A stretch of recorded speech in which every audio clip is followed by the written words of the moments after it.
Dear friends, following an initiative of the Bahá'í Council of Alberta, Vida and I recently participated in a number of gatherings in that beautiful province where we discussed the movement of clusters with the friends coming from areas where milestone 3 has passed separately than those coming from milestone 1 and 2. I found the experience very useful and later on benefited from similar discussions in a summer school in London, Ontario. Encouraged by some of the friends in Alberta and in London, I am sharing today with you the summary of what we explored in these gatherings under the heading The Movement of Clusters and the 9-Year Plan. Humanity stands at its age of collective adolescence. During the period of its collective infancy and childhood, it has successively organized itself by unifying in families, in clans, in tribes, in city-states, and in nations. As it enters the period of its collective maturity, its destiny is to organize itself by unifying globally, resulting in the unification of the entire human race as members of one family. This is the vision Baha'u'llah has come to fulfill by empowering humanity during the transition from the age of adolescence to its age of collective maturity. To bring about this vision, God has two plans, the major and the minor plan. The major plan of God can be compared to the coming of the season of spring. As the spring creates conditions for growth and opens the way for and supports the efforts of all those who wish to cultivate the land, the major plan of God opens ways for and removes obstacles to desired change and organic development in the world. The minor plan of God is aimed at learning how to build a society shaped by the divine teachings and bring about the vision of Baha'u'llah. We do not have a say in the major plan as Baha'u'llah directly oversees that process. However, humanity has an important role to play in the minor plan of God as implemented under the guidance of the institutions created by Baha'u'llah. And the Baha'is have been given a specific task and a mission in this regard. The mission evolves over time, but has always included developing a deeper understanding of the revelation of Baha'u'llah, as well as learning how to bring about the expansion and consolidation of the Baha'i community and fostering its involvement in the life of society at large. The 9-year plan represents the current stage of the minor plan of God as guided by the Universal House of Justice. The Baha'is are of course ecstatic at the thought of Baha'u'llah unifying the human race as members of one family, and are also moved deeply by the bounty of having been given a mission to play in this divinely ordained plan. But the truth is that some of us may also at times feel a little wary when we consider that so many people are still unaware of the message of Baha'u'llah. Nay, a large population of the world is still focused on a way of life that does not encourage it to pay adequate attention to the remedy prescribed by Baha'u'llah. Our communities are still small, and the golden age of the civilization promised in the Baha'i writings is not yet apparent on the horizon. What will help all of us not to be discouraged is to remember that the cause of Baha'u'llah will have to progress through stages before humanity can witness the dawning of the golden age. Shoghi Effendi talks about the countless issues that must be faced, the obstacles that must be overcome, and the responsibilities that must be assumed to enable a sore-tried faith to pass through the successive stages which must ultimately culminate in the emergence of the worldwide Bahá'í Commonwealth, animated wholly by the Spirit and operating solely in direct conformity with the laws and principles of Baha'u'llah. In the light of this understanding, we realize that each generation of Baha'is has a special role to play in this process, that the progress of the work done by one generation rests on the efforts of those who come before, that the final victory is absolutely guaranteed. Therefore, each generation must arise with focus to carry out the current tasks, no matter what the sacrifice. Developing a deeper understanding of the revelation of Baha'u'llah occurs gradually as we attend to the tasks we are charged with. Dividing the history of the faith into periods of 19 years since the declaration of the Bab, and looking at the progress achieved in each such period has helped me see with what an amazing speed the cause of God has progressed. How it has passed from phase to phase to today's stage when our focus is on learning how to release the society-building power of the faith in ever larger measures. In such a review, one can see how the tree of the cause of God was planted on earth and began to grow with unprecedented sacrifices of the friends. How each generation learned to share the message of Baha'u'llah with multitudes and in a variety of settings, to quicken souls and help them on their own path for service, to empower Baha'i women to exercise their responsibilities as equals of men, to raise generations of children and youth upon whom the vitality of the faith and the future of humanity necessarily depend, to assist individuals and families to free themselves from prejudices of all kinds,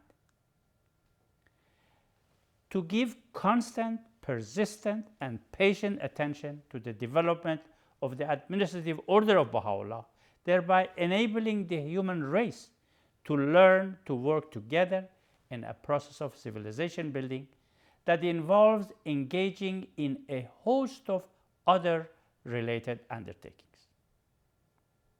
For instance, the efforts of the past generations during the 20th century for the expansion and consolidation of the community has been so colossal that the Universal House of Justice says, it is safe to say that there was virtually no type of teaching activity, no combination of expansion and consolidation, no administrative option, no effort at cultural adaptation that was not being energetically tried in some parts of the world.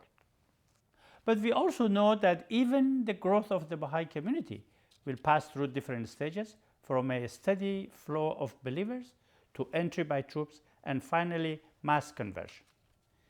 Describing this, Shoghi Effendi explains that a steady flow and the vitalizing influx of new blood into the community will hasten the advent of the day which, as promised by Abdul Baha, will witness the entry by troops of peoples of diverse nations and races into the Baha'i world, a day which will be the prelude to that long-awaited hour when a mass conversion on the part of these same nations and races will suddenly revolutionize the fortunes of the faith, derange the equilibrium of the world, and reinforce 1,000-fold the numerical strength as well as the material power and the spiritual authority of the faith of Baha'u'llah. By 1963, the conclusion of the 10-year crusade and 100 years after the first public declarations of Baha'u'llah, the vitalizing influx of new blood into the Baha'i community from diverse tribes and nations had taken place and continued to do so in the decades that followed. Entry by troops in one form or another took place at different times and in different places.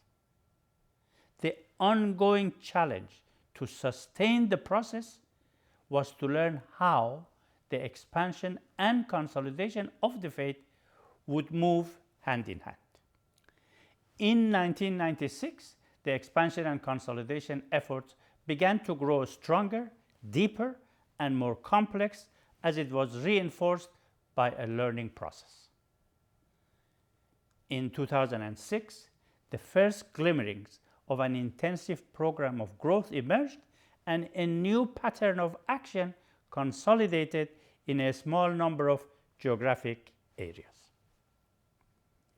As of 2021, in the words of the Universal House of Justice, a conception of the process of entry by troops emerged that relied less on theories and assumptions and more on actual experience of how large numbers of people could find the faith, become familiar with it, identify with its aims, join in its activities and deliberations, and in many cases, embrace it.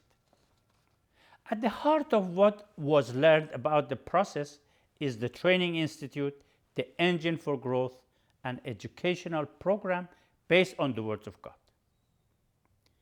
In addition, several elements of growth and their components were identified that needed to be functioning.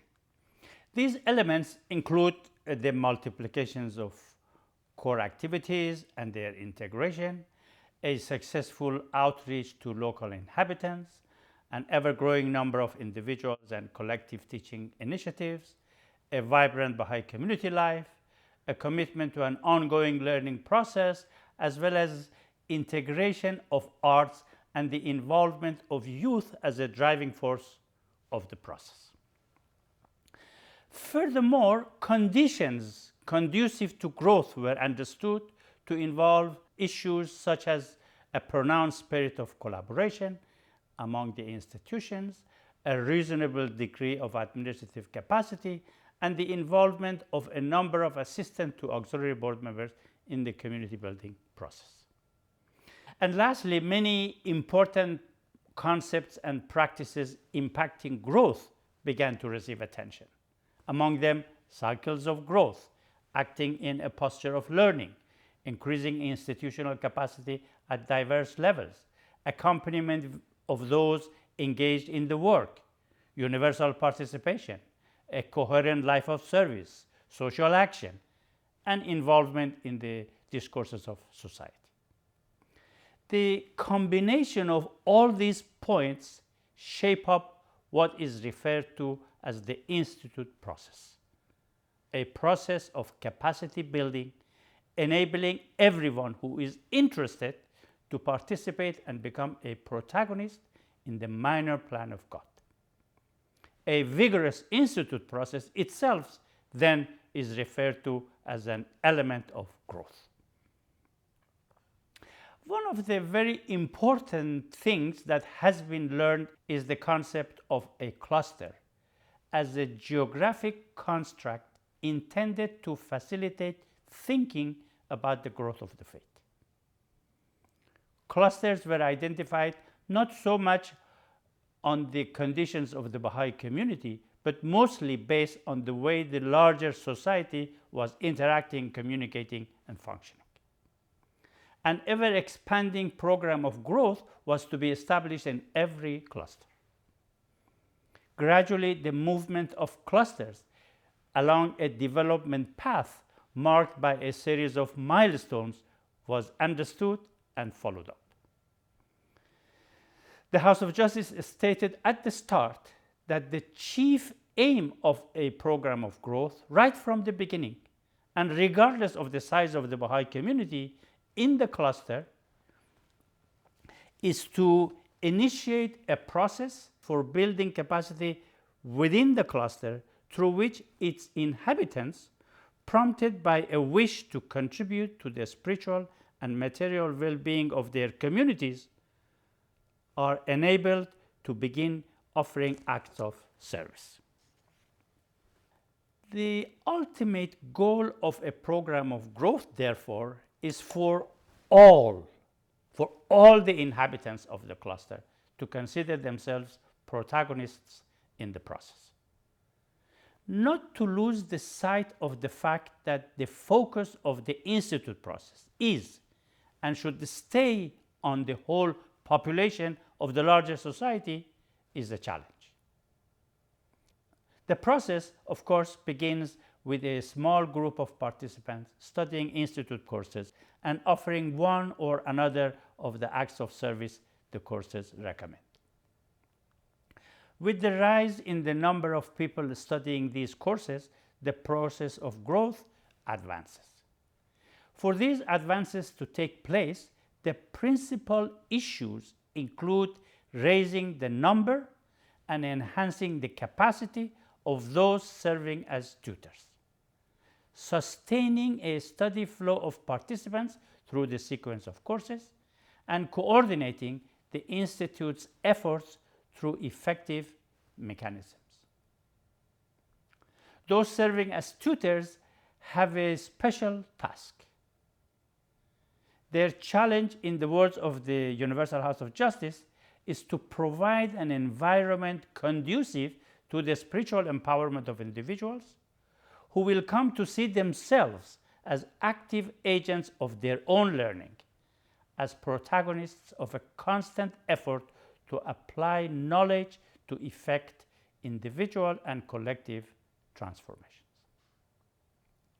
The House of Justice goes on to note that failing this, no matter how many study circles are formed in a cluster, the force necessary to propel change will not be generated. Once an initial flow of human resources into the field of systematic action takes place, the number of activities increases, a relatively small number of individuals shoulder responsibility for an increasing expansion and consolidation process, and a few facilitate the participations of tens of individuals in the activities, the cluster could be said to have passed milestone 1. Establishing such a process is a significant achievement. The House of Justice tells us, let no one fail to appreciate the possibilities thus created, that the Baha'i world has succeeded in developing a culture which promotes a way of thinking, studying, and acting in which all consider themselves as treading a common path of service, supporting one another and advancing together, is an accomplishment of enormous proportions. And therein lie the dynamics of an irrepressible movement.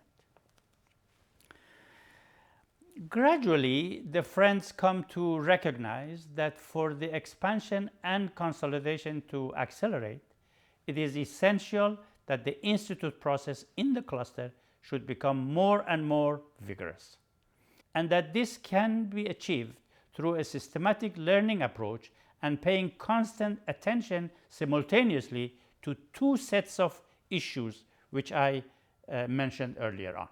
One is the number of what is referred to as elements of growth, ensuring that each one exists in the cluster and also functions at a reasonable degree of effectiveness. And second is the incorporation of important concepts and practices, as well as the conditions that stimulate growth. Working towards this goal heralds the maturation of an ever-expanding, self-sustaining system for the spiritual edification of a population. Under such conditions, a steady stream of friends is proceeding through the courses of the training institutes and engaging in the corresponding activities. Some strengths of the training institute and a scheme of coordination are discerned. All the elements of a system necessary for growth to be sustained are in place. The number of core activities exceeds 20, and tens of people facilitate the participations of a few hundred individuals. This constitutes a cluster that has passed milestone 2. Paying systematic attention to all elements of growth was emphasized by the Universal House of Justice when, in its message of 25th of November 2020, addressed to the Baha'is of the world, the Supreme Body said, "For it is within the context of a flourishing community, especially a center of intense activity in a village or neighborhood, and when each element of the plan's framework is given the attention it requires, that those elements most visibly cohere and connect, multiplying the community's powers in the field of action." Over time, the community building efforts sustain a high degree of participation in all aspects of the capacity building endeavor and manages the complexity entailed in the process. The aim now, in the words of the Universal House of Justice, is the appearance of a system for expanding a dynamic pattern of community life that can engage a people, men and women, youth and adults, in the work of their own spiritual and social transformation. Intense activity begins to occur in specific neighborhoods or villages, while at the same time concerted efforts are made by the generality of the believers living across the cluster. In other words, a rising spirit of universal participation in the work of community building is witnessed. The Training Institute learns to ensure that sufficient human resources are being raised to provide for the spiritual and moral edification of children and junior youth in ever-increasing numbers. The faith educational efforts take on a more formal character as children move seamlessly through the grades year after year, and one level of the junior youth spiritual empowerment program reliably succeeds another. The number of core activities exceeds 100. The cluster learns how to welcome large numbers into the embrace of the process, and hundreds of people facilitate the participation of thousands in the activities of community life. This constitutes milestone 3. In brief, dear friends, if the distinguishing character of a milestone 1 cluster can be said to be an initial flow of human resources into the field of systematic action, and for milestone 2 cluster, an acceleration of the expansion and consolidation, in a milestone 3 cluster, the process should denote the appearance of a system for extending a dynamic pattern of community life to the people in the cluster.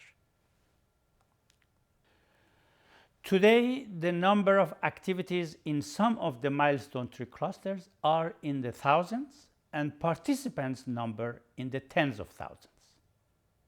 Once the activities of the plan reach such a degree of prevalence, the inhabitants possess a substantially increased capacity to steer the course of their own development, and the institutions and agencies of the faith there now have an expanded vision of their responsibilities. And on the horizon is milestone 4, as yet undefined, referring to those clusters anticipating a breakthrough in the movement of population through the entire process. Much, of course, remains to be learned and done, but the essential challenge of maintaining a balance between the processes of expansion and consolidation that the Baha'i world faced in 1996 has been met. But to understand better what a milestone 1, 2, and 3 cluster means, use of analogy may help. Let's try and compare it with something that maybe all of us are more familiar. A milestone 1 cluster, maybe it can be compared to when an individual begins a physical exercise program and invites a few friends to join him. A milestone 2 clusters, then, maybe we can say compare it to when so many people have joined the exercise that the need arises to plan for more trainers, more space, more equipment, and even some administrative support. In such a scenario, a milestone 3 cluster would be equivalent to when it becomes apparent that a system is needed to reach an increasingly large number of inhabitants and inspire them to join the physical exercise program and ultimately take charge of their own health through physical exercise. Let's say that this is a reasonable comparison. In such a case, this system will naturally include larger gyms, adequate equipment, plans for building gyms in other neighborhoods, and training more people as instructors. The institute process, and at the heart of it, the training institute, are intended to provide the equipment and the instruments and the management needed for the exercise of the transformation of society. When I used this analogy in a recent gathering in Calgary and said I'm not sure of its relevance, one kind person in the audience came to me later on and shared with me his idea of another possible analogy to make the point I was trying to make. He said he is an agronomist and offered an agriculturally related analogy, which I like, as I am also an agronomist by profession. And that's this: when a new variety of a crop becomes available that meets the current needs of a population, the first step usually is to grow it in a few nearby locations, thereby allowing a small number of farmers to observe and adopt its cultivation. Based on the experience gained, preparations are then made to secure the services of a few more skilled people to grow the new crops by an increasing number of interested farmers in a wider geographic areas. Once this knowledge and the associated insights are gained, what is needed is an extension program, an agricultural extension program, an extension system to reach out to the entire population of the farmers of the area, introducing the new variety and providing whatever is needed for them to be able to grow it and benefit from it. If we compare the first and the second phase of this agricultural exercise to a milestone 1 and 2 cluster, the implementation of an extension program is comparable to what we should be doing in a milestone 3 cluster. All of this to say that in a milestone 3 cluster, learning how to sustainably embrace increasingly large numbers from the wider society in our community building efforts should be the focus. We have seen the efficacy of the transformative power of the Training Institute in relation to the Baha'i community. Wherever larger numbers from the wider society have entered the Institute courses, have been engaged in acts of service, and have been immersed in the Institute process, the power of the Institute to transform society has also been witnessed. Could we not then conclude that the larger the numbers from the wider society who are participating in the activities, the stronger the process of community will be, and the more visible will be the signs of the release of the society building power of the faith. This recognition, combined with a deeper understanding of why the message of Baha'u'llah is indeed the sovereign remedy for every disease humanity is facing, is the key, friends, to becoming more effective in our efforts aimed at releasing the society building power of the faith in ever greater measures. In locations where the community building process began with initially no or few Baha'is, there was no choice other than focusing on working with the people from the wider society. The community building efforts, therefore, was rightfully seen from the beginning as the movement of a population, in this case, the inhabitants of the cluster. Knowing that for the movement of a population, more and more people from that population must necessarily walk the path of service, and that the process of study and action has to take root in the population itself, the learning was focused on walking this path, and an essential element of the transformation of society, that's the participation of increasing numbers in the institute courses, was incorporated into the process right from the beginning. There are today clusters that have passed milestone 3, where the process originally began with a sizable Baha'i population. It is possible that in some of these places, the friends chose, at least initially, the easier path of focusing to work with the Baha'is and did not act sufficiently upon the concept of the movement of a population.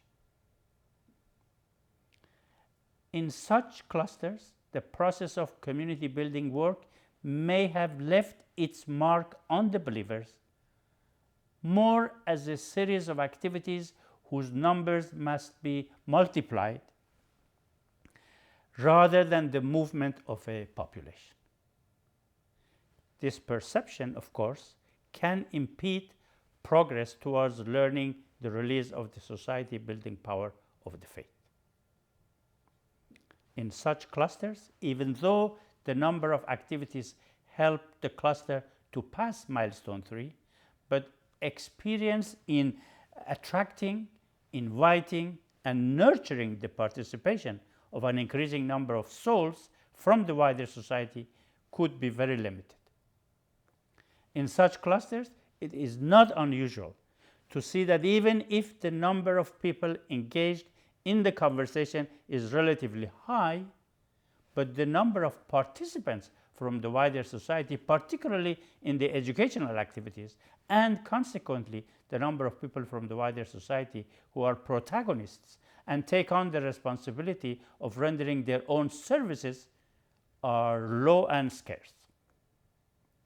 In such clusters, a new mindset is needed so as to be able to see the wider society as the main reservoir of human resources, a mindset that should guide the movement of clusters throughout the 9-year plan.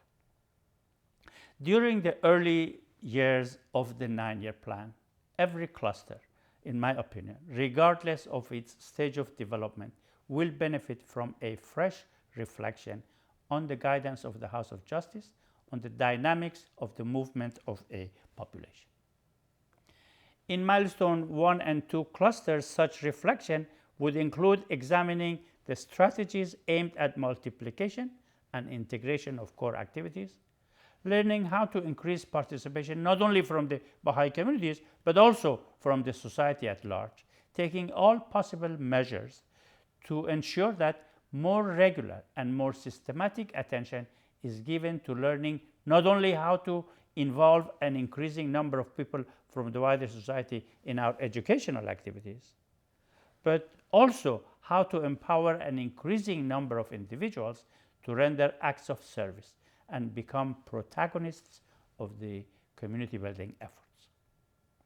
In another word, ensuring that all the possible necessary measures are being taken now in preparation for having a functional system in place for the purpose of reaching out to the population at large when they got to milestone 3. In milestone 3 clusters, where the bulk of the work to reach 100 or more activities has been achieved by the participation of the Baha'is, the Friends and the cluster agencies should, in my humble opinion, make a conscious shift in thinking and begin systematic learning about how to act upon the concept of the movement of a population. The capacity to understand and conduct a systematic approach to learning how to move a population step by step is indeed central to the healthy development of a milestone 3 cluster. If this capacity is missing or it needs nurturing, working hard on it becomes at once urgent and a great opportunity for progress. Study of a compilation of the guidance of the Universal House of Justice on the movement of a population can be a very effective starting point. Such a study will naturally be followed by learning in action, aimed at developing the necessary capacities in the cluster. The whole idea of learning, friends, is that we learn how to do things that we do not know how to do it yet. With clarity of mind, the cluster can concentrate on one object of learning after another. If their challenge is that they currently do not know what the movement of a population effectively implies, they must immediately engage in a systematic approach to learn about it. If they realize they do not know what to say to people to interest them in participating in the courses of the Institute, that's what they must focus on learning. If they realize that they do not know how to keep them involved in the process, they must focus on learning that. If they do not know how to support new people to take responsibility to carry out their own acts of service, that's what the focus of learning should be. The Friends should also know that somewhere in another cluster or even in another part of the world, someone has learned how to do these things, and they should draw from the experience to learn how to do it in their own circumstances. Such a focus on more systematic learning will assuredly enhance the movement of clusters when it is combined with a more systematic approach to planning, as highlighted in the 9-year plan. The House of Justice has offered 2 specific related guidance. One is that a greater expression of the society building power of the faith requires still further advances in the process of entry by troops. And the second being the movement of clusters along a continuum of development will remain the basic model for the expansion and consolidation of the community as described in the previous plans. In practice, this means that we will be following the same core activities as before, but through the lens of learning how to release in ever greater measures the society building power of the faith. The implications and the shift required by this guidance should also be given additional attention by the cluster agencies. The House of Justice encourages us to perceive the work of the plan as 2 essentially spiritual undertakings and clarifies that each has measurable outcomes. The concept of spiritual undertakings having measurable outcomes should encourage us not to hesitate to make efforts to measure the progress we intend to achieve, no matter how lofty the idea is. Setting simple, measurable goals related to each of the 2 spiritual undertakings, delineating a path towards achieving each goal, and undertaking periodic assessment of the progress being made are among the various practical steps that this shift demands. Consider, for instance, a milestone 3 cluster with a few hundred core activities achieved mostly through participation of the Baha'is. The cluster agencies, with the help and guidance of the auxiliary board members, would do well to aim at learning how participation of an increasing number of people from the wider society can be the central goal and how can it be achieved. Setting a number as the goal to be achieved within a certain period of time will help determine the scale of what needs to be done. Such plans do not have to be complicated. As few as 1 or 2 or 3, if required, realistic and measurable goals, and the path to achieve each of the goals can constitute a plan. A cluster can simultaneously have a few small plans, the totality of which will result in a more vigorous institute process, more growth, and more human resources from the wider society. 4 interrelated plans immediately come to my mind as essential for as many of our clusters that I am familiar with. First, a plan to strengthen the training institute at the cluster level.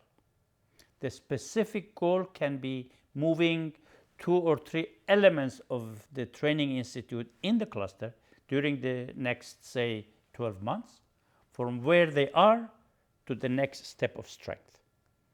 The path to achieve these and to assess progress will have to be also highlighted. The second would be a plan to increase the efficacy of the cycles of growth in the cluster. The goal will be again the improvement from where they are to the next step of 2 or 3 things that would increase the efficacy of the cycles of growth in the cluster. Again, the path to achieve each goal and how to assess progress will also have to be outlined. The third one that comes to my mind is a plan to reinforce the centrality of home visit to the process of community building, not only to address the issue of the believers' isolation, but also to increase the level of participation in meaningful conversations that naturally result in participation in the core activities. 2 or 3 initial issues that can be addressed in the next few months or next 12 months, and the improvements expected can be identified and the path to achieve also highlighted. And the fourth would be a plan to help an increasing number of believers to fan within their hearts a passion for teaching and to reflect periodically on effective ways of teaching the faith in their surroundings. Specific, measurable, and realistic goals to be achieved within a period of time, again, should be identified, and the path to achieve them as well as the way to assess progress be clarified. Having such plans, friends, for a cluster can be very helpful in many ways. It can, among other benefits, make it easier for individuals, families, and the teaching teams to make their own plans and set their own goals, taking into account the plans of the cluster agencies. Another guidance of the House of Justice with significant impact, in my opinion, on our immediate efforts to further systematize our planning is when the Supreme Body says much can be learned from the experience of the friends in similar clusters for a community that is a step further along the same path can provide valuable insights about the goals to strive for next. Benefiting from the experience of a community that is a step further along the same path suggests to me that the path must be known to us step by step, and that we ought to know where we are on this path at any given time. Let us take the Training Institute at the cluster level as an example. Is there a unity of vision among the cluster agencies about the path a training institute should move along from milestone 1 to milestone 3 and beyond? How clear is such an understanding among those in the forefront of the work of the faith in the cluster? How apparent is to the institute staff, to the cluster agencies, and others the step-by-step practical meaning of systematic action aimed at strengthening the training institute? Is there an effective structure for the training institute at the cluster level for decision making and for taking responsibility to follow up the work aimed at strengthening the training institute? Are there some sort of instruments that can make it easier for us to approach the task of strengthening the institute process at the cluster level in a more systematic manner? By instrument, I mean anything that will assist us to think more logically, more systematically, and step by step. For instance, I have prepared, using the guidance of the House of Justice and for my own use, a list of issues involved in having an effective functioning training institute. Use of this list helps me to be more systematic in remembering issues that need attention if a training institute is to be effective. I think the list can be improved to assist in thinking about what the next step is to strengthen each issue. Similar detailed analysis and use of instruments may prove useful in making efforts more systematic for improving the effectiveness of cycles of growth, home visits, and individual teaching. In addition to a focus on more systematic learning and a more systematic approach to planning, there is another significant guidance affecting the movement of clusters. Describing what a rising spirit of universal participation in the work of community building is, the House of Justice says it means the mobilization of a sizable number of Baha'is who are creatively and intelligently applying the plan's framework for action to the reality of their own circumstances wherever in the cluster they live. It entails families and individual believers working together and making a conscious decision to see themselves as belonging to an expanding nucleus. This is already happening in a number of clusters with the formation of nuclei of friends or teaching teams. My personal experience at the cluster level is that when the formation of a team is based on love and fellowship among the members, the result is the multiplications of power and capacities. The regular study of the guidance of the House of Justice would help members of a team to stay clear that they are not a group of friends to consult and agree by majority vote on how best to collaborate with each other to serve the faith. Rather, by forming a team, they have created a space where a few friends get together and commit themselves to learning in a systematic way how to creatively and intelligently apply the plan's framework for action to the reality of their own circumstances. Here, the importance of developing the capacity among the members of such teams to act with a posture of learning especially comes to light.